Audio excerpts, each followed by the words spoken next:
At narito na naman ang mainit na balita mula sa mundo ng politika. Isang controversial na insidente ang naganap kamakailan nang ang Secretary of Justice na si Boying Rimulya ay aksidenteng naisa publiko ang ilang ebidensya ng isang pag-audit kaugnay ng administrasyon ni President Kuting ng Norte Jr. Tila nagulat ang Pangulo sa insidenteng ito na nagsalanta sa kanilang mga plano. Ayon sa mga ulat, isang closed-door meeting ang ginanap kamakailan sa Malacanang upang talakhayin ang mga mahalagang isyu ng administrasyon. Ngunit sa isang hindi inaasahang pagkakataon, nagkaroon ng isang technical na aberya nang hindi sinasadyang mailabas ng Secretary Rimulya ang ilang dokumento at ebidensya ng isang audit na isinagawa ng gobyerno. Ang mga dokumentong ito ay naglalaman ng mga detalye ng mga gastusin at proyekto na pinondohan ng pamamahala na dapat sana ay hindi pa ipinalabas sa publiko. Hindi inaasahan ng Pangulo at ng mga kasama nito ang insidenteng ito kaya't mabilis nilang ipinatawag si Boying Rimulya upang magbigay linaw. Ayon sa ilang mga opisyal, ang dokumento na nailabas ay wala naman sa kanilang listahan ng mga bagay na dapat ipagbigay alam sa media sa oras na ito. Kasama na dito ang mga sensitive na impormasyon na may kaugnayan sa proyektong pinagkakagustusan ng gobyerno, pati na rin ang ilang mga resulta ng internal audits. Dahil sa insidenteng ito, nagbigay na ng payag ang Malacanang na nagsasabing magsasagawa sila ng masusing investigasyon upang matukoy kung paano at bakit ito nangyari. Sinabi rin ng Pangulo na ito ay isang pagkakataon na kailangan nilang mapag-usapan ng masinsinan ang mga pamamahagi at kontrol ng impormasyon upang maiwasan ang mga ganitong klaseng aberya. May ilang mga eksperto ang nagsabi na may epekto ito sa kredibilidad ng administrasyon kaya't kinakailangan agad itong aksyonan. Sa kabila ng mga kontrobersiya, patuloy na umaasa ang mga mamamayan na malalampasan ng mga administrasyong Marcos ang pagsubok na ito. Isang malaking hamon ang kinakarap ng Pangulo at ang kanyang kabinete, ngunit asahan natin na may mga hakbang na gagawin ang gobyerno upang tiyakin na ang mga ganitong insidente ay hindi na mauulit. Patuloy ang pagbabantay ng publiko sa bawat hakbang ng gawain ng Malacanang. At heto nga mga balita ng ating pagkakatupukan at kung bago ka pa lamang sa aking channel ay huwag kakalimutang mag-like, share and subscribe para updated ka sa aming mga bagong balita dito sa Tatak Pinas.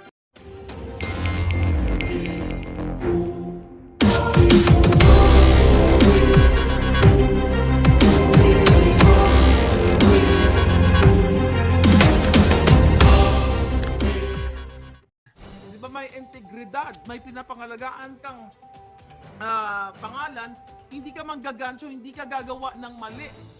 Di ba? Dahil ang mga mata sa'yo ay nakikita, well, hindi lang kahit may nakatingin sa'yo, di ba? Personally, sa loob-loob mo, imagine mo asawa ka ng Marcos, well, what do you expect? Ano ba ang reputasyon ng mga Marcos? Di ba? Kawatan. Kaya pinandigan nila na lalong maging kawatan. Kaya kung matino ito si Lisa Smugs, ay hindi siya makikipag sa buhatan sa mga smuggler. Kaya nga siya pinangalanan ng smugs. Ulitin ko mga kababayan, hanggang kailan kayo tatahimik? Smuggling business pinasok na ni Kuting at ni Lisa. Pulburon business pinasok na nila. Diba? Paulit-ulit kong sasabihin sa inyo. Isinama pa nila sa kanilang mga trip si Mark Anthony Sayarot. Sinasama nila yung nahulihan ng pulburon na nagmamanufacture. Isinasama si Michael Ma.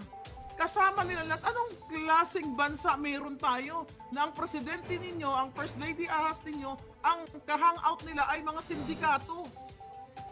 Tapos kayo, dyan mga general na matitino, kailan kayo kikilos? Kung talagang mahal nyo Pilipinas, I challenge all of you. Alam nyo na si Lisa ang national problem at si Kuting. Binababoy ang mga taong bayan, ginigipit ang mga negosyo ngayon, hinahanapan ng butas kapag hindi nagbigay ng tama ng bribe sa BIR. May vlog ako dyan. Kapag pinagtripan ang negosyo mo, hanapan ka ng butas, or magbabayad ka ng multimillion sa kanila. Hindi papunta sa taong bayan, hindi papunta sa bulsa nila. Lahat na lang ng departamento ng gobyerno sa Pilipinas, binababoy ng babaeng ito. So ngayon, galit na galit sila at naghanap sila palangga ng ng manggugurgur sa ating lahat. Sa akin. Kaya thank you kay Madam Suki na talagang pinagdarasal daw niya ako, talagang dinadasalan niya ako. Maraming salamat po sa lahat na nagdadasal sa akin. At ipagdasal natin ang bayan natin na malubog na natin lahat sa tumunoy itong mga taksil na ito. Diba? Wala kayong O hirap na hirap kayo ngayon, lalo na yung mga OFW. O lahat tayo ng mga Pilipino dyan, lahat kayo dyan sa Pilipinas. Pero ang mga buwaka ng ina ko, maka-party. You know that already. Party ng Kongreso, party ng Malacanang. Sobrang bumabaha ang pagkain, bumabaha ang mga regalo, pera, kalahating milyon, mga luxury cars, may mga regalo pa mga babaeng pakangkang. Samantalang kayo, hindi kayo makabayad ng bills ninyo dahil walang oportunidad. At itong mga pledges ni Kuting, na sinasabi recently mga pledges, putang ina, puro pledges. Di ba nagmaterialize ba yung pledges? Wala. Nga ang taong bayan kasi kung nagmaterialize, yung mga pledges na sinasabi niya from his travel, their travel, from all over the world, hindi sana ganito ang bayan natin. Even bentahan ng pulburon dyan ay nagmura na. May nag-send sa akin, I think nagmura, I forgot kung sino nag-send sa akin. Ang bentahan ng pulburon, tama ba? Aywan ko, kung alam nyo. Isang gramo ba?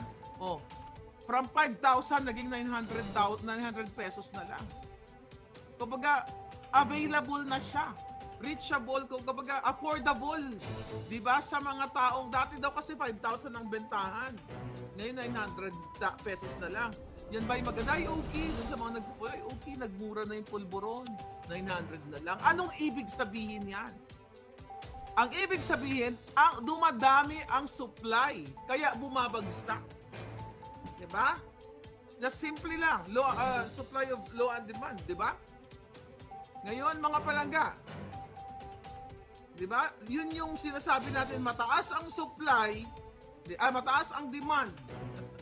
Diba? Maraming supply. Ngayon, kung mataas ang demand ng pulburon, tapos konti lang yung supply, kaya nagmahal. Nung panahon ni Duterte, ganun daw ang bentahan, 5,000 per gramo. Pero ano ibig sabihin nun? Kasi ibig sabihin, walang maraming supply sa bansa dahil nga tinutokhang ni panahon ni Duterte at kasama nga dapat si Kuting sa tokhang, di ba? Napinigilan lang, nakiusap lang si Amy Marcos ayon sa ating puting ahas. So kung titignan ninyo na sa pinaka-simple, okay, ng low supply and demand, panahon ni Duterte, 5,000 per gramo. So kung ikaw ay addictus benedictus na wala kang pera, hindi ka makakabili kasi saan ka kuha ng 5,000, di ba? May mga pera lang o mga kurap o mayayaman ang makaka-afford. Pero sa panahon ni Kuting, 900 pesos na lang per gramo. So ibig sabihin, bumabaha ang supply sa Pilipinas, kaya kailangan i-bargain ng mga manufacturer ng pulburon. So ngayon, bakit natin pinag-usapan to? Dahil itong issue na itong pulburon na ito, sinisira nila ang kinabukasan ng mga anak ninyo. Mga OFW na iniwan ninyo mga anak ninyo dahil sa kahirapan ng buhay. Ngayon, pag pinapadala niyo ng pera, ito si Toto, si Nonoy, medyo mahina ang control sa mga tukso na ganito dahil,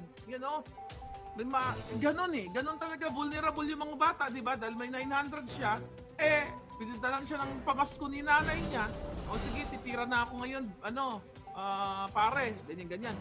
Pero nung panahon ni Duterte, dahil kahit papaano, hindi ba na zero out ang droga, mga palangga, at least hindi affordable sa lahat. Diba? Kailangan mo munang gumawa ng paraan para kung gusto mo talagang mag-addictus benedictus, kailangan mo mag-exert ng extra effort to get 5,000 pesos para mabili mo. So yan ang napakasimple na pangyayari sa atin. Binapabaha ni Kuting, okay, ng gobyernong ito ang pulburon. Kasi nagmamadali sila eh. Kumikita sila sa pulburon. Kumikita sa loto, sa pulburon, sa smuggling. Tapos aartehan lang kayo. Ibabangon natin muli ang Pilipinas, chuchu. Ang mga bata, kukunin, papuntahin sa Malacanang, bibigyan ng kapirasong loot bags. Hindi yan na kailangan ng bayan. Ang kailangan ng Pilipino, sustainable livelihood program. Hindi ganyan. Maawa kayo, mga palangga, maawa kayo. Military takeover na dapat, sabi ni Alexander Gatchalian. Maawa kayo sa inyong bayan. Kahit ano pa kaganda ng bahay na i-enjoy nyo dyan. Sa Forbes Park, sa lahat. Tapos paglabas ninyo. Dahil pag ang Pilipino ay nagutom yan, ang Pilipino ay kumalam lahat ang mga sikmura ng mga milyon-milyong Pilipino. Yung mga ano ninyo, yung mga kagandahan ng lugar ninyo. Pwede i-take over yan ng mga Pilipinong gutom. Kaya dapat kayo ay bigyan nyo ng what? Kayo, dyan sa gobyerno. Well, si Kuting hindi na effective yan mga palangga. Hindi na effective si Kuting, hindi na effective si Lisa. Kayong mga may matitinupang natitira at may pagmamahal sa bayan, kailangan nyo magsumikap. Dahil akala nyo ngayon secured kayo sa inyong mga tahanan. Diba? Recently nga, diba? Naglindol. Oh, during the hearing, doon kila Badoy at saka kila Eric, diba? Naglindol. So, ibig sabihin, kaya kayong singilin. Kaya kayong singilin at utasin ng tadhana at ng taong bayan kapag oras na ng pag-speak up day. Huwag kayong pasisiguro, Putin. Dahil hindi ka na matatapos sa term mo. Dahil oras na lumabas ang pulburon video, doon mo makikita kung paano mag-aklas ang taong bayan. Kaya nga, challenge doon sa may hawak ng pulburon video. Ano pang inaantay ninyo? Gusto nyo boljakin ko pa kayo? Diba? Sana all makakita ng video, sabi ni Sweater Mergis. Pero, you know what, mga kababayan? Alam mo, nakakaawa talaga tayo. Nakakaawa talaga Pilipino. Nakakasuka yung ginagawa sa inyo. I mean, marami namang bansang wala namang perfect na bansa kahit dito, maraming mga eksena, pero syempre I cannot compare America and the Philippines, di ba? Dito mga kawatan, pumapasok na sa mga mall, pinababayaan lang, di ba? Ang kwento ko sa inyo, witness nga ako, harap-harapan, parang nag-shopping lang siya, di ba? Pero sa Pilipinas, anong ginagawa ng mga tao ngayon, di ba? Bangag dahil sa problema. Di ba? Yung iba nagpapatiwakal dahil hindi yun nakaya ang problema. Hindi yun nakayang solusyonan. At, you know, ito ang mga dahilan kung bakit kayo nagkakaganyan dahil sa ginagawa ng gobyernong ito. Dahil ang trillions of budget now for 2024, excited sila kung paano nila ibubulsa yan. So if I were you, dyan sa Pilipinas, kung kayo man, okay, kayong mga men in uniform na sukang-suka na at binababoy kayo ni Lisa, mag-speak up day na kayo. Alang-alang sa inyong mga anak. Alang-alang sa kinabukasan ng taong bayan. Kaya ako lumalaban eh. You know what? Sabi ko ulit-ulit ko nga eh. Natikman ko na. Kahit pa paano natikman ko na lahat ng mga masasarap na pagkain na gusto kong tikman. Naapakan ko na ang lugar na pinangarap kong apakan. Although hindi ko pa naman naikot ang lahat ng mundo. Kaya bago ako matsugi sa mundong ito, hindi ba? Gusto ko kahit papaano ang mga Pilipinong hirap na hirap ngayon ay talagang maibsan yung kahirapan nila. Ultimong pambiling bigas na mga yan, hirap na hirap, walang makain, walang pang noche buena. Ito yung sinasakit ng dibdib ko mga palangga. Nakakaawa yung mga, you know what, yung mga lumalapit sa akin, I'm sorry, hindi ko kayo mabigyan. Dahil wala naman akong perang, buti sana kung bilyonarya ako, bakit hindi? Magbibigyan ko kayo ng opportunity para kumita ng pera, hindi lang yung ayuda-ayuda lang, di ba? Sino ang pwede magbigay sa inyo yan, mga palangga? Gobyerno, kaya nga tayo may gobyerno, kaya nga tayo may tax, kaya nga tayo bumuboto tuwing eleksyon para maghalal na mga leader na magbibigay ng kabutihan. Pero paano tayo makahalal ng leader na ang intensyon ay kabutihan? Mismo ang Smart Magic, based sa signed affidavit theater ni Glenn Chong ay kinontsaba ni Lisa at ni Kuting para i-make sure na makukuha siya ng maraming boto. So saan patutungo Pilipinas? Kawawa kayo. Even yung mga loyalista na sumigaw kayo ng Marcos, nakita ko kayo, nagkita tayo dyan. Ni hotdog, yun na naalala ko, kinuwento sa akin ng mga taga Cavite. Yung grupo Avengers ba yun? Yeah, right? May nagbigay ng hotdog dun sa HQ, may nagbigay, at least. Tapos nalaman ni Lisa, ahas, galit na galit, bakit daw binigyan kayo ng hotdog? Hotdog, red hotdog. Yan, naalala ko na nga kwento, galit na galit ako noon. Hanggang ngayon, galit na galit ako. Di ba nagmumukha kayong pulubi? Alam mo yung, ilagay nyo yung mga sarili nyo na nandoon kayo. Ilagay nyo yung mga sarili ninyo nung nandoon na nakita ko meeting the Abansi na umiiyak kayo, ay na bumubulong kayo sa akin. Miss Marlica, sana po magkatrabaho na kami. Anong sabi ko? Sana. Sabi ko, sige. Sabi ko, gagawin ni Bongbong yan. Hindi niya kayo pababayaan. Putang ina. Instrumento ako sa pambababoy ng mga putang inang to. Gumastos tayo lahat ng pera, OFW, pera, time. Kasi umasa tayo na ibangon tayo, na bigyan ng solusyon ang mga problema ng ating mga kababayan. Not only OFW, but the whole Filipino. Pero anong ginawa sa inyo? Nakipagsabwatan sa pulburon, manufacturer, sinasama pa, pera ninyo. Imagine nyo, sinasama ni Kuting Jr. at ni Lisa at ng mga hayop nila lahat ang gumagawa ng pulburon na ikinasisira ng mga utak ng inyong mga anak, binibit-bit nila papuntang Amerika, Europa. Kasi business partner nila. Sinasama nila si Michael Ma at iba pang mga smuggler na sumisira sa buhay ng mga magsasaka. The reason why yung ibang mga magsasaka, yung iba nagkamatay, yung iba hindi nakatapos ang kanilang mga anak dahil hindi kayang sustusan. Pero yung gwaka ng inang first gentleman ninyong na si Kuting Marcos Jr. ay ina-appoint pa ang mga smuggler sa mga posisyon na napapahirap sa inyo. Ito ginagawa nila mga palangga. Ang mga balikbayan box now. Hindi lang binabalita ng mga media. Yung kaibigan ko na pinuntahan ko, nalala nyo, nag-bonfire ako. Nagpadala siya, LBC niya pinadala. Nagpadala siya kasi napag-usapan nga namin yung mga kalan-kalan, yung mga hex something, I forgot the brand. Okay? Comment nyo na lang palangga. Hexclad. Okay? Pinag-uusapan namin ng mga ganyan. Sabi niya, pinadala ko na yung mga Brenda, thank you palangga. So, pinadala niya sa Pilipinas, sa Sindangan. Okay? Yung mga used niya dito sa Amerika. Anong ginawa? Hindi nakarating yung mga magaganda. Recent yun, mga palangga. Hindi nakarating sa pamilya niya yung mga magagandang kaldero, magagandang plato, na pinadala niya, na maayos, pinadala sa pamilya niya. Yan ang nangyayari sa customs ngayon. Walang pakaalam, walang media na nag-uulat ngayon. Dahil sinungalingalan na. So kayong mga OFW, may kwento ba kayo na nagpapadala kayo ng pera ng balikbayan box? Yun ang nagkwento sa akin. May isa pa. Si tita sa Canada ba or Australia. Okay? Yung mga napapadala na kulang, yung mga magagandang klase, yung mga ali ba sa Ilonggo, yung mga magagandang klase, nawawala. Yan ang nangyayari sa customs. Bakit? Walang pakialam. Sino ba nasa customs? Diba? Appointed nila sa Smugs. Si Rubio naman, dating bagman. Imagine mo si Rubio na dating bagman dyan sa customs, yan ang in-appoint ni Lisa. Kasi ang gusto ni Lisa, pag in-appoint niya, you can deliver ng epektos. Pwede kang magnakaw, pwede kang maging bagman niya. So kaya yung mga bagay nyo ngayon, ay what? Nawawala ang mga laman. Kaibigan ko. Diba? Kaibigan ko mismo nakaranas. Doon, nagkwentuhan kami before Christmas. Ito ba? Nung panahon ni Duterte, kahit papaano, sabi ni Duterte, yung mga naglalagay ng bala, ipapalunok niya. O simula nun, wala na naglagay ng bala.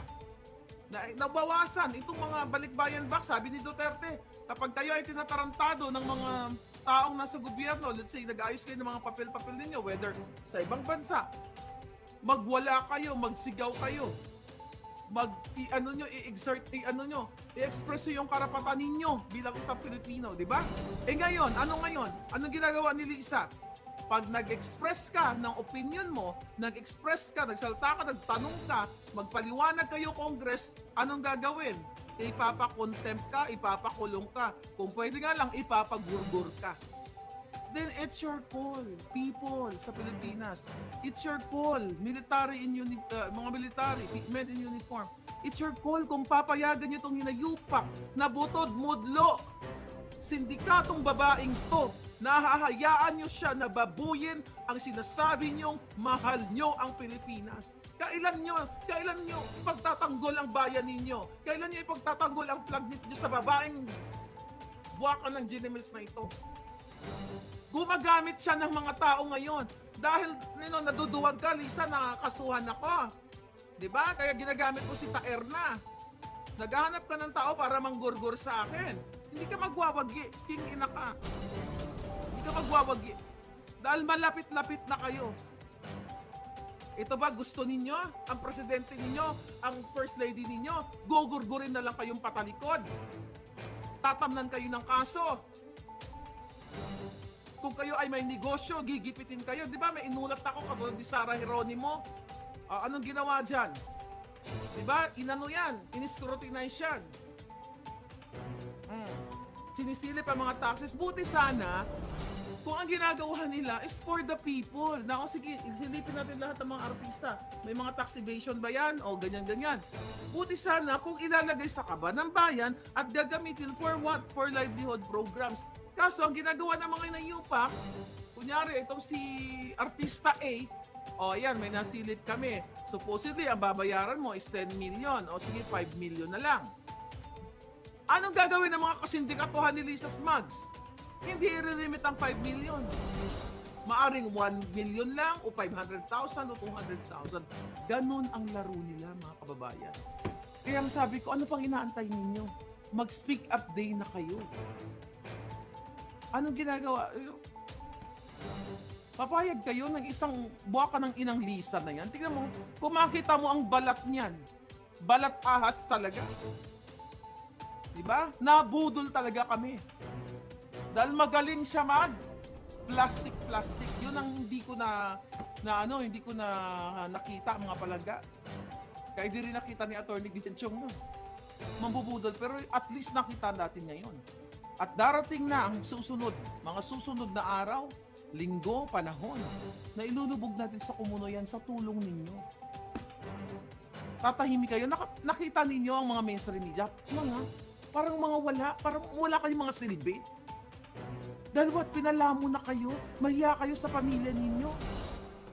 Yung mga malalaking media kasi, Kaya yung mga malalaking media entity, they're not really for you na sasabihin para sila sa taong bayan, nagbibigay tuwing, di ba, nanghihingi pa nga yung mga yan, GMA7, ABS-CBN, lahat na ng mga media nanghihingi pa nga yan ng mga donation kapag pag may mga nasalanta ng bagyo o ng lindol, di ba? Nanghihingi sila, kayo naman mga OFW, di ba? Naawa kayo sa mga kababayan nyo, ipinapadaan nyo sa kanila.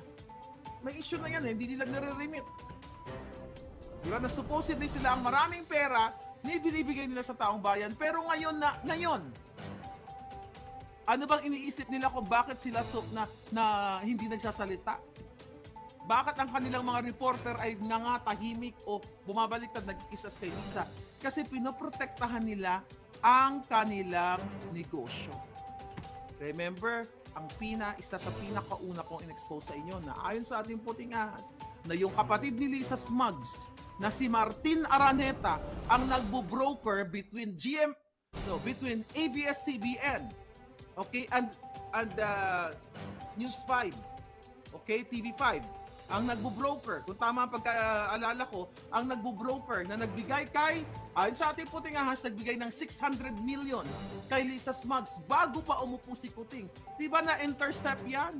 Pinag-usapan yan sa Kongreso at sinasabi ni Marcoleta na illegal ang ginagawang pag-merge. Di ba naputol yan? That was last year. I think that was last year. So eto ang ginagawa ni Lisa ng kanyang pamilya. Mga hayop sila. Talagang inuubos ang pera ninyo. Balikan natin. Doon na lang sa Nika report ni Clarita Carlos na sinasabi sa Nika report na ang pamilya ni Lisa Smugs, ang kanyang kapatid ay sangkot sa smuggling. At ang sabi ni Clarita dyan, nasa mga kamay ninyo if you do right or wrong. Diba? Doon sa message niya. So ano nangyari? Naligwak si Clarita at inofera ng pwesto sa Congress. At ngayon nakaitambalus-lus na nag-e-enjoy ng pera ninyo. Kaya tahimik si Clarita kasi sinungal-ngalan na yung bunganga niya ng pera ng bayan. Sinungal-ngalan na tambalus-lus. Kaya I challenge Clarita, kung sinungaling ako, file a case against me. At isasampal ko sa iyo ang ebidensya. So nakita nyo, kahit ito'y 80 anyos na walang pagmamahal sa bayan. Diba? Kasi mahal nila yung pera. Kasi ako kung mahal ko, lahat tayo kailangan ng pera. Ba't hindi ko kayang tumanggap ng pera galing sa pagnanakaw, galing sa gobyerno, dahil hindi